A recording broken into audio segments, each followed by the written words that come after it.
Bonjour à tous et bienvenue sur la chaîne. J'espère que vous allez tous très bien. Donc dans cette vidéo, je vais vous présenter un tarot auto-édité qui coûte assez cher. Alors je pense que c'est parce que, si j'ai bien compris, c'est parce qu'il est vendu dans une galerie d'art. Il s'agit du Aetheric Tarot. Donc il arrive dans une très belle boîte en dur. Voilà. Avec le dessin d'une lame au derrière. Il y a un guidebook en couleur, artisanalement écrit à la main. Vous voyez, il est entièrement écrit à la main. C'est un guidebook qui a donc une centaine de pages, qui a 100 pages. Elle a fait ce jeu en l'honneur à son père. D'ailleurs, il y a je crois, une photo de son père sur le guidebook.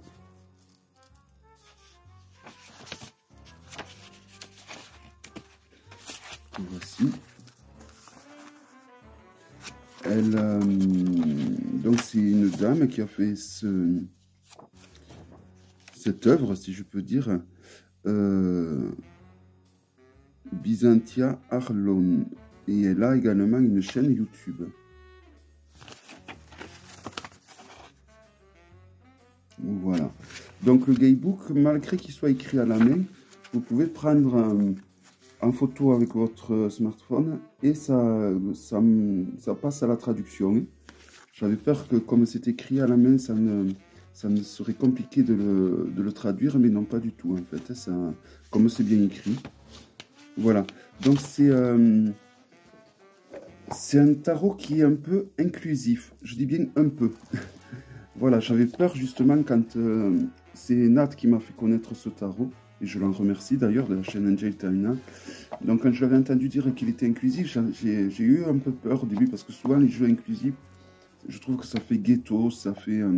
je sais pas, c'est souvent exagéré en fait. Comme quand il s'agit d'un jeu gay ou lesbien, c'est tout le temps surjoué, surexagéré. Et au final, il y a une sensation de ghetto que j'aime pas du tout. Et là, au final, c'est un jeu au final plus contemporain. Alors, il est un peu inclusif du fait que il y a des maigres, il y a des gros, des personnes de couleur, des homos. Mais voilà, c'est vraiment, c'est par parcimonie, c'est léger. Donc du coup j'aime bien, ça passe bien. Alors on a un très joli dos de tarot qui permet de faire des tirages envers et en droit. Vous voyez, il y a quand même une épaisseur assez sympathique. Il y a 7 arcanes supplémentaires. Si on le compare à un Grimaud, on a un peu un format de carte oracle. Elles sont plus larges que le Grimaud. La hauteur est identique par contre. Et la qualité, irréprochable évidemment, parfaite. Elle est de très bonne qualité. Donc je vais vous présenter les lames supplémentaires et après je vous présenterai les majeures. Donc, ce jeu se veut alchimique aussi. Bon, moi je le trouve pas vraiment trop alchimique. C'est pas parce que... Alors, il y a quelques illustrations alchimiques, comme les éléments qui vont être... Mais bon, voilà, je trouve que c'est pas... J'ai plus alchimique que ça comme jeu, hein, honnêtement. Pour moi, c'est un jeu contemporain. Et on arrête là. Et c'est un très beau jeu contemporain, par contre. Alors, pour les lames supplémentaires, on va avoir Mélusine. Vous voyez là, ça s'abîme un peu. Et ça y était pareil, c'est moi qui l'ai fait. Chose qui ne serait pas arrivée, alors je ne sais pas si vous allez le voir. C'est à ce niveau-là. C'est tout léger, c'est en le battant en fait que ça c'est... Là, vous voyez? Je ne sais pas si vous voyez. Chose qui n'arriverait pas. Vous voyez là aussi ça se soulève un peu. C'est des choses qui n'arriveraient pas si le contour avait été doré. En fait, le contour doré protège quand même les lames. Donc Mélusine. Alors c'est vrai que la dorure ça reste pas, mais voilà, ça a le mérite de protéger un peu les lames quand même. l'une des plus jolies représentations du phénix, je trouve. Le Coven. Alors, les lames supplémentaires s'interprètent très facilement, je trouve. À part la prochaine, la fiole de sorcière. C'est la seule que j'ai un peu de mal. Il suffit de prendre le guidebook, hein, familier. La guérisseuse. Alors ça, c'est une amie de l'artiste qui a créé le jeu. La plupart des personnages sont des personnes qu'elle connaît, qu'elle a voulu dessiner sur son tarot, en fait. Et le faux prophète, je vais y arriver. Alors je vais vous montrer, je vais regarder un coup pour voir au niveau des lames supplémentaires s'il y a beaucoup d'infos dessus, et si elles y sont déjà. Oui, elles y sont. Oh ben il y a une page, ça suffit. Alors j'ai une amie toutefois qui m'a dit que c'est par rapport au texte du guidebook que c'est un jeu alchimique, et je ne l'ai pas traduit. Je vais vous dire pourquoi, parce que j'en ai pas ressenti le besoin de le traduire, car c'est un jeu pour lequel j'ai une excellente connexion qui s'est faite. C'est le genre de jeu que vous pouvez sortir de la boîte et utiliser de suite. Il est très très intuitif. Voilà, on a le monde. Alors on n'a pas de numéro, on a le titre de la lame sur une cartouche bleue. Et voilà. Je trouve que c'est un jeu qui dégage une certaine pureté également. Je pense que c'est le fait que ce soit sur un fond blanc. Donc vous aurez connu la Maison Dieu. Le fou.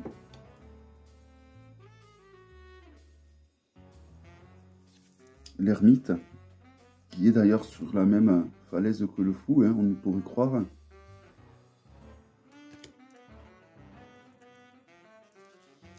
Le jugement est super bien fait, donc on voit l'esprit qui est en train de quitter le corps, soit lors d'un décès ou lors d'un rêve. Hein. La lune est magnifique. C'est l'une des rares lames qui n'a pas un fond blanc. Le magicien.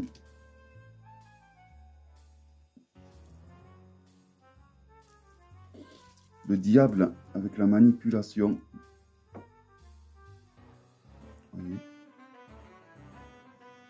C'est vraiment un très très beau jeu auto-édité qui n'a été tiré qu'à 5 exemplaires. Alors c'est écrit là, ici à l'intérieur de la boîte, je ne sais pas si vous allez le voir, voilà. Donc pour le moment il n'est plus édité, mais si ce jeu vous intéresse, je vous conseille d'aller sur le site de l'artiste. Hein. Pour ça c'est simple, il suffit de taper le nom du tarot sur Google et vous allez aller tout droit sur le site de l'artiste. Sinon je vous le mettrai sous la vidéo. Et vous vous abonnez aux notifications car elle va imprimer une seconde édition très prochainement, je pense. Le pendu. J'aime beaucoup. C'est un des rares pendus que j'aime bien. En général, c'est pas une lame qui me plaît tant que ça, le pendu. La papesse.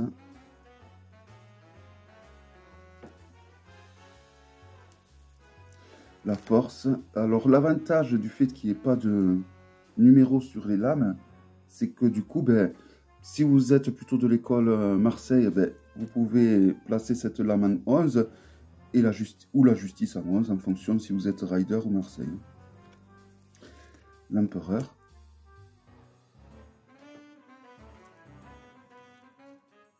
La roue.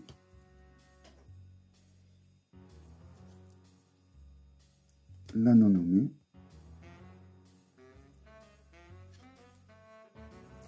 Le soleil est magnifique. Il me fait penser aux représentations du soleil des Incas, des Mayas, de ce monde-là. L'étoile que je trouve magnifique. Je trouve surtout magnifique la couleur de l'étoile. Je trouve qu'elle a réussi à trouver le bon mélange de peinture, hein, je suppose, qui fait que On dirait que c'est du doré, mais non, c'est de la peinture. Hein, avec des reflets qu'elle a elle-même fait. L'impératrice. Alors c'est peut-être aussi le fait que c'est des peintures qui ont été toutes faites à la main, hein, vu que les jeux qui sont en IA sont maintenant aussi chers que des auto-édités, et sauf que au niveau du temps de la conception, eh bien, il y a une grosse différence. Donc peut-être que on se dirige, plus ça va, et je pense plus ça ira, plus peut-être que les jeux qui sont peints vraiment à la main seront plus élevés. Mais bon, ce n'est que des suppositions. Les amoureux. Donc les amoureux, la lame là, elle fait très rider. Hein. On n'est pas du tout dans une notion de choix comme il y a dans le Marseille. Alors éventuellement, avec le soleil et la lune, on peut dire qu'il y a cette notion de choix, mais c'est pas la première intention de cette lame. La tempérance. La justice. Et on passe donc au mineur avec le 2 de denier.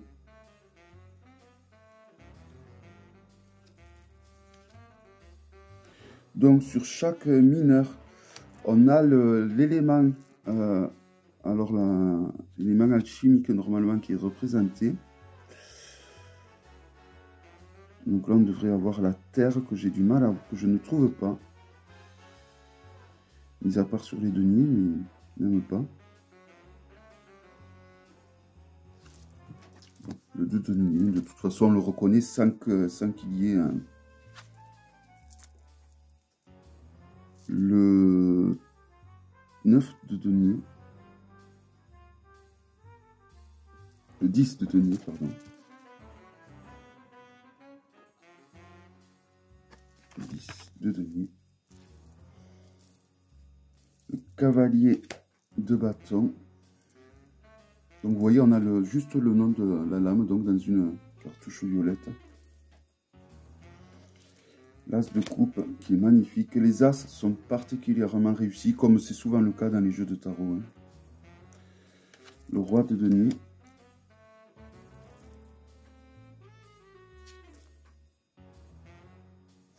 La reine de coupe. Le cavalier de denier.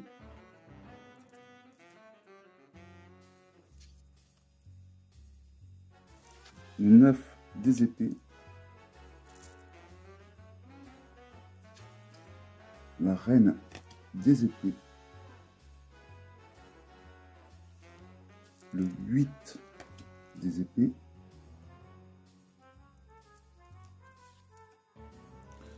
Le 7 des épées.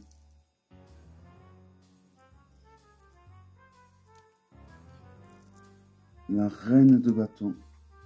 Et c'est vrai que ce jeu, depuis que je l'ai, je l'utilise. Alors, il n'y a pas longtemps que je l'ai remarqué, mais c'est vrai que je l'ai tout le temps dans les doigts. Donc, par facilité, souvent, j'avoue que c'est par facilité, parce que je trouve qu'il est très facile au niveau de la prise en main. Il est très facile, très intuitif, et du coup, il est très agréable à utiliser finalement. Même au niveau de la manipulation, c'est un jeu qui est très agréable. Les cartes sont agréables au toucher. Et du fait justement qu'il soit facile comme ça à interpréter, ben ça facilite son utilisation. Hein. Donc l'as de bâton, le 9 de bâton, le roi de coupe,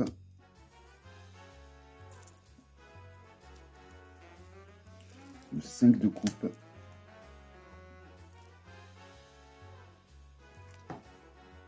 mais même si j'utilise beaucoup, j'avais pas remarqué qu'il y avait un tableau illustré tout à fait en haut de cette lame. C'est bizarre pourtant, hein. Je l'utilise beaucoup. Hein. Le 5 de bâton. L'as d'épée est magnifique, je trouve.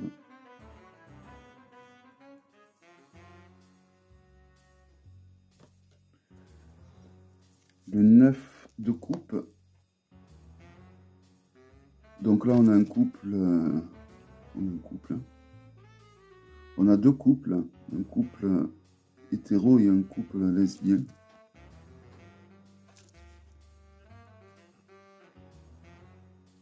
Enfin, peut-être pas hétéro, hein. Vous me direz. La reine de denier. Le 2 de bâton. Le 4 d'épée.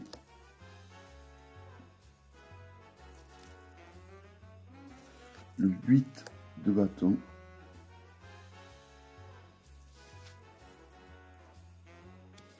Le 4 de denier. Le 2 de coupe.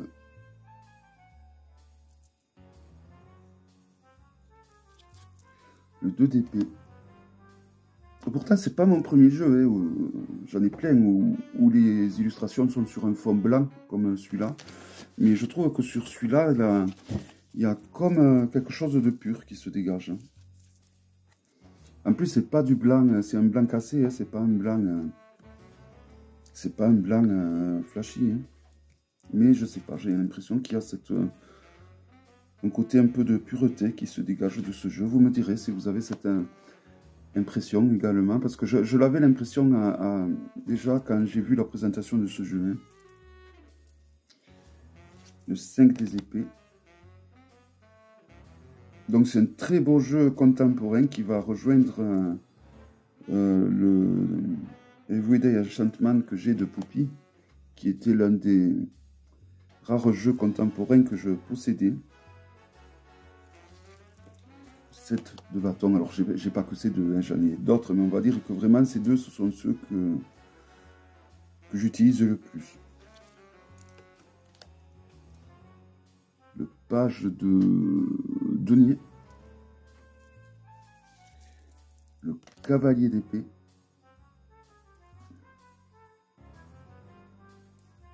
Les pages de coupe.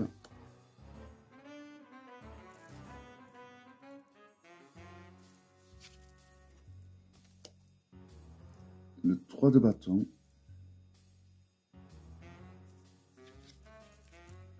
Le 3 de coupe.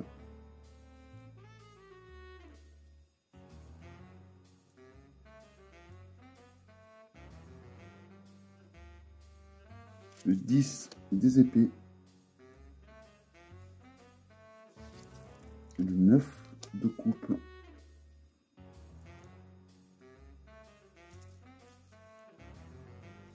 Le 6 des épées. On reste quand même, alors pas fidèle non plus à au trait de crayon près, pardon, mais on reste assez fidèle au niveau des significations d'un rider. Hein. Le roi d'épée, pardon. Le cavalier de coupe. Le roi de bâton. Voilà, donc c'est un jeu où vous allez avoir des jeunes, des vieux, des moyens, des minces, des gros, des blancs, des noirs. Vous allez avoir vraiment de toute forme d'humain qui va être représentée. Ça, j'aime beaucoup. Et c'est pas fait de façon à outrance comme des fois quand c'est pour certains jeux inclusifs où c'est vraiment trop. Là, je trouve qu'il y a juste ce qu'il faut et donc j'aime beaucoup ce côté-là. Le 6 de denier. Je vous l'ai déjà dit, je me répète. Le 6 de bâton. L'as de denier, magnifique. Mais vraiment, les 4 as de cette série sont particulièrement bien réussis. Alors, je sais que tout à l'heure, je vous ai dit que c'est le cas dans de nombreux tarots, mais bon, voilà, il faut quand même le dire quand c'est... Alors après, évidemment, c'est personnel, hein, c'est comme de trouver un jeu joli ou pas. Hein. Le 7 de denier. Donc souvent, vous avez une représentation alchimique de l'élément, pardon.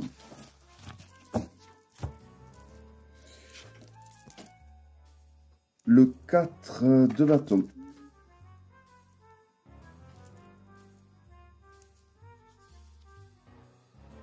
Le 4 de coupe. Le 7 de coupe. Le 6 de coupe. Et on va terminer donc avec le 3 des épées, que j'aime particulièrement là aussi.